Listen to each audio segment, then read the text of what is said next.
Well, good morning. Uh, I miss doing this. I've had a couple weeks that I've had to have off to take care of some health issues and uh, take care of some work issues also. But I'm back this week. It is the 22nd of January, 2023. So, if I haven't said it before, Happy New Year. And at least for this time and frame, it is the new year. But I just want to get you to see that God has a plan for us all. So I'm going to do something that we haven't done in the last couple sessions, but I think it's probably needed. And the thing that I have done in the past for my youth group is give them a mantra to say in the beginning of each time we meet, and it poses to get our mind focused on God and focus on the fact that God is love, and His love gives us the ability to do the things that we do, to say the things that we say to help encourage others. So the words are, "Who is God?" And you reply with, "God is love." And then, what is the characters of love? And the characters of love are what we're starting to go through. They start off with patience, kindness, confidence, humbleness, forgiveness, selfless, truthful, self control, sees potential, praises, protects, trusts, hopes, and perseveres. Now, the amount of youth group I had back when I first started in 2017, I had about 15 youth, and those 15 youth memorized all 14. Not that they have it memorized now that they've gone, but the point is the fact that they did memorize these. And each one we've been going through. The first one we've already started off with patience, and we did kindness last time we met. The next one we're going to talk about is confidence. Confidence is one of those fine lines. Confidence is where you are able to actually do things with authority. And Jesus, he had a lot of authority when he did things because he had all the confidence that God put in him.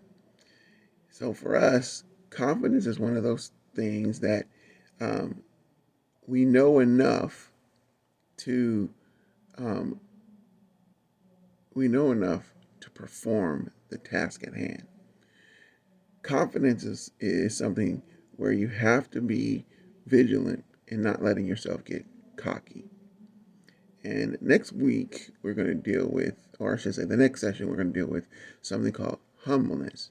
See, confidence and humbleness actually go hand in hand. Um, maybe we should deal with it right now. I wasn't going to try to, I was trying to do it one at a time, but like I said before, these two go hand in hand. When you're confident about something, it's great to be confident, but it's not good to be cocky. All right, cocky means I know more than anyone else, when that's not true. We know enough to get ourselves in trouble. We know enough to maybe get ourselves out of trouble. But we don't know everything about whatever situation you're talking about. Perfect example. A lot of times, coaching basketball or football or baseball, when you coach those types of teams, what ends up happening is that you'll have a player or two who know a lot about the game, and they have a specific position that they play, and they play it well. The problem I run into a lot of times is that they think they want to know more than the coach. And what ends up happening is they get cocky. And it's not until they get beat in one way, shape, or form that they learn that cockiness is not the way to go. See, being humble gives you the ability not to be cocky, just confident.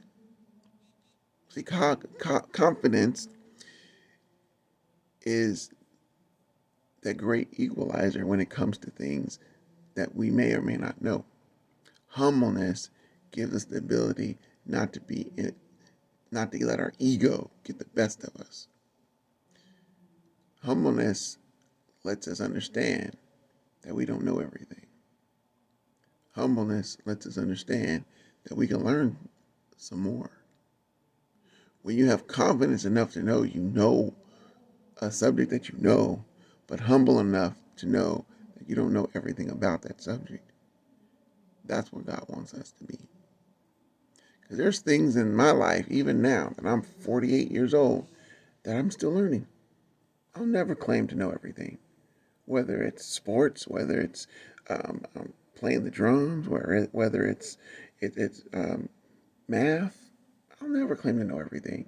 I know there's more on this planet than I can ever see. So I'm always learning. So I want you to have that mind frame too. Having patience and kindness and confidence in being humble, put those four together and you can become a really, really good, gracious person. Is where God wants us to be. All right. So that's our lesson for today. Let's understand how to use confidence and humbleness together so that we don't get ourselves in a position of disappointment. Disappointment happens all the time without you setting yourself up for disappointment by being cocky and not humbling yourself. See you later.